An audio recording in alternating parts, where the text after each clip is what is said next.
Hello students, today we will start our poem On Killing a Tree.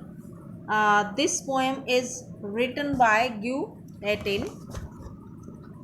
In this poem,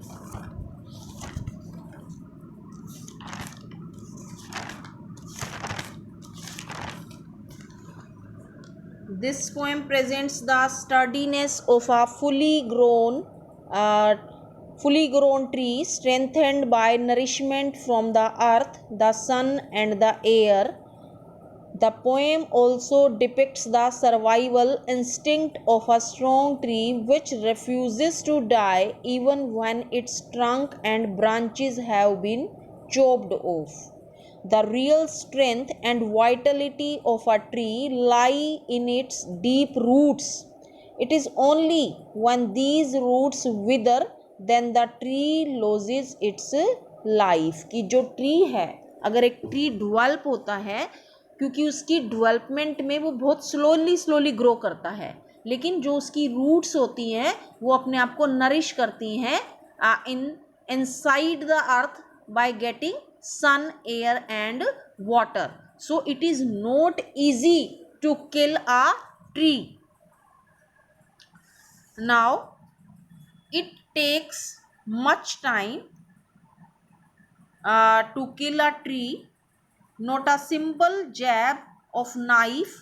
जैब क्या होता है? Sudden rough blow will do it. It has grown slowly, consuming the earth, rising out of it, feeding upon its crust, absorbing years of sunlight, air, water, and out of its leprous hide sprouting leaves. Leprous hide होता है discolored bark. In this stanza, the poet remarks that the process of the full growth of a tree is slow and steady. कि जो tree की growth होती है वो slow और study process में होती है. It consumes the nutrients from the earth, the sunlight, air and the water and grows so strong, and the tree grows so strong that killing a tree is a long process. कि अगर कोई tree को किल करना चाहे तो उसके लिए एक लॉन्ग प्रोसेस है which consumes a lot of time. The wounds inflicted on it. Wounds, अगर कोई उस पर प्रहार करता है, चोट करता है नाइफ से और एक्स से, उस can not cause it's death. कि अगर हम उसको नाइफ और एक्स से अटैक करते हैं, कट करते हैं, तो इससे हम एक ट्री को नहीं काट सकते, नहीं मार सकते सिंपल कटिंग से. Because the tree draws its nourishment from nature, which makes it so strong that it develops amazing self-healing powers. कि अगर हम किसी को चोट करते हैं, प्रहार करते हैं ट्री को, तो वो धीरे धीरे हील कर लेता है अपने आप को. उसकी जो पावर होती है वो फिर से आ जाती है, गेन हो जाती है. The bark of its trunk is discoloured. यहाँ पर है लेप्रस हाइड. उसकी जो बार्क है ट्रंक की डिसकलर्ड है. कैसी है वो? Like the skin of a person suffering from leprosy. कि जैसे एक पर्सन लेप्रोसी से सफ़र करता है तो उसकी स्किन कैसी हो जाती है? डिसकलर्ड. और उसके ऊपर new leaves and branches sprout from it. अगर हम उसकी एक तना भी काट देते हैं, एक ब्रांच काट देते हैं, लेकिन फिर भी उसके ऊपर नए पत्ते आ जाते हैं, फिर से वो ग्रो कर जाता है.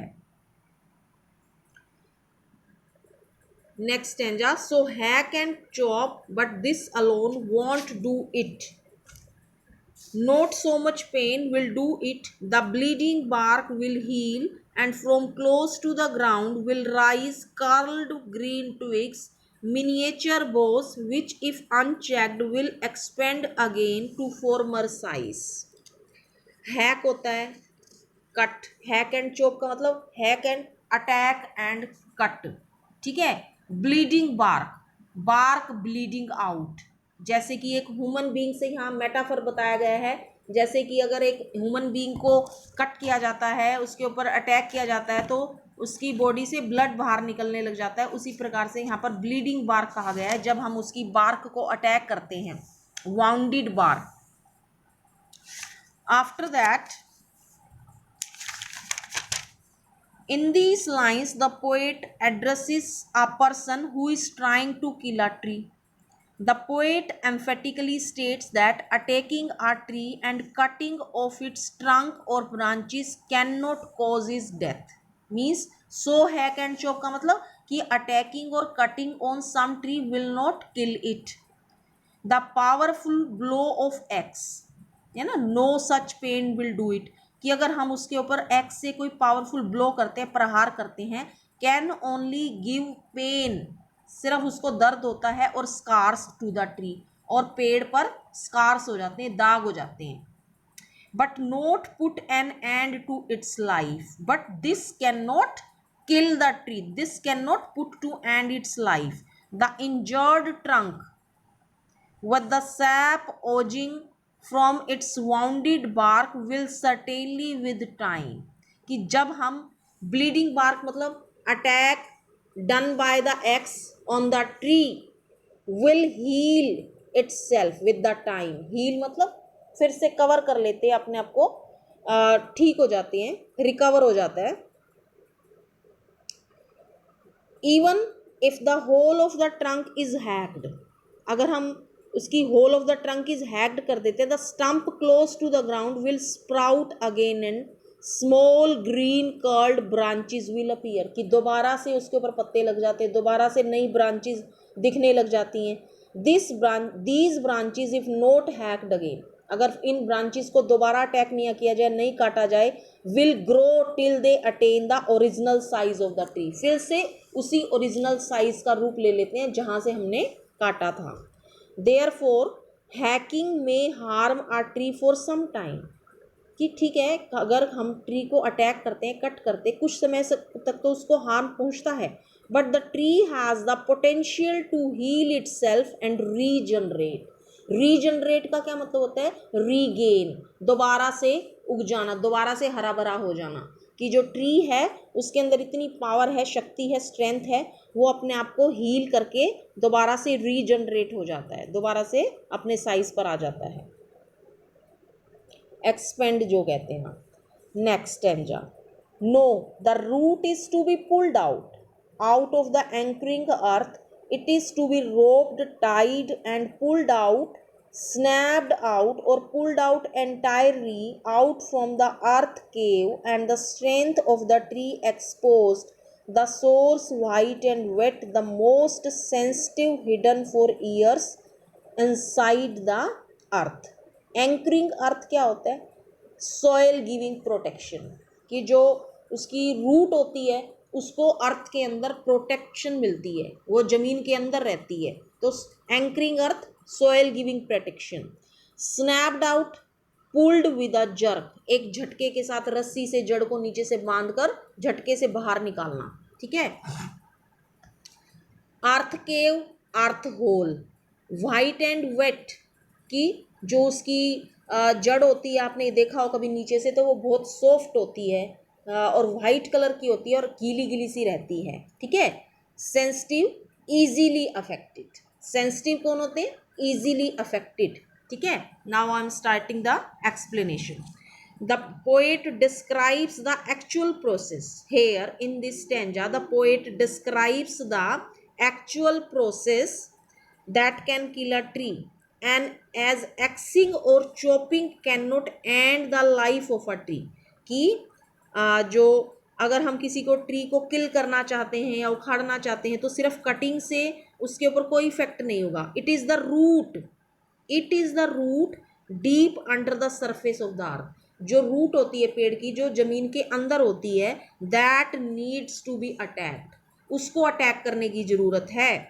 The root is held tightly and supported by the nourishing earth, जो अर्थ है उसके अंदर जो रूट ने अपने आप को सपोर्ट ले रखा है, और उसको डिस्ट्रॉय करना ईजी नहीं है.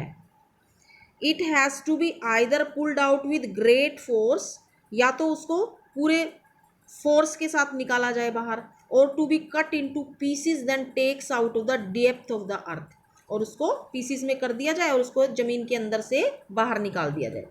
For pulling it out, people have to tie it firmly with ropes, then apply great force to completely uproot it. कि पेड़ की जड़ को निकालने से पहले नीचे से पेड़ को रस्सी से बांधना चाहिए और बहुत ही फोर्सफुली उस जमीन के अंदर से अपरूट करना चाहिए, जमीन के अंदर से निकालना चाहिए. In fact the real strength of the tree, जो ट्री की पूरी स्ट्रेंथ है वो किसके अंदर होती है, रूट के अंदर होती है. Which remains wet and white, और जो कि वाइट और वेट रहती है deep inside the earth. However it can not tolerate exposure to the sunlight और हीट, क्योंकि ये सनलाइट और सन हीट को एक्सपोज नहीं कर सकती, सहन नहीं कर सकती. Then the matter of scorching and choking in the sun and air, browning and hardening, twisting, withering, and then it is done. The poet in this stanza describes how an uprooted tree ultimately dies. The scorching heat of the sun, exposure to the air, smoother the root of the tree.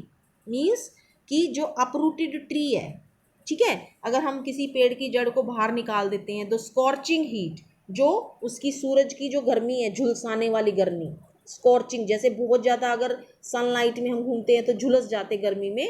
And exposure to the air, smoother the root of the tree. However, it does not die at once. एकदम से उसको जमीन के अंदर बाहर निकालोगे sunlight और air में, एकदम भी वो खत्म नहीं होगी जड़. इट ग्रोज ब्राउन, पहले जो व्हाइट कलर की होती है, व्हाइट और वेट, वो ब्राउन कलर में कन्वर्ट हो जाएगी. ब्राउन कलर में कन्वर्ट होने से उसकी सॉफ्टनेस खत्म हो जाएगी. Then it soft white wood hardens, और हार्ड हो जाएगी. ब्राउन कलर की होते ही वो हार्ड हो जाएगी root. And root gets twisted and eventually it withers away absolutely, और पूरी तरह से सूख जाएगी, मुरझा जाएगी. Completely completing the process of trees death, यही एक ट्री की डेथ की पूरी प्रोसेस है, उसको कंप्लीटली ख़त्म करने की. कि अगर किसी को पेड़ को हमें ख़त्म करना है तो सबसे पहले उसकी जड़ को ज़मीन के अंदर से बाहर निकालना पड़ेगा, और सनलाइट और एयर में वो पहले वेट और जो वाइट होती है वो किस में कन्वर्ट हो जाएगी, ब्राउन में. ब्राउन में कन्वर्ट होने से वो बिल्कुल सूख जाएगी, और सूखने के बाद मुरझा जाएगी और वो एकदम ख़त्म हो जाएगा पेड़. So here it is the process of a tree which is tell by the poet. He wants to say that it is not easy to kill the tree with the mere cutting and attacking. If we want to kill a tree, we firstly have to uproot the tree from inside the earth, which he has taken from the sunlight and nutrients from the earth. That's all for today, students. Now you have to read thoroughly the poem from the text and listen the video carefully.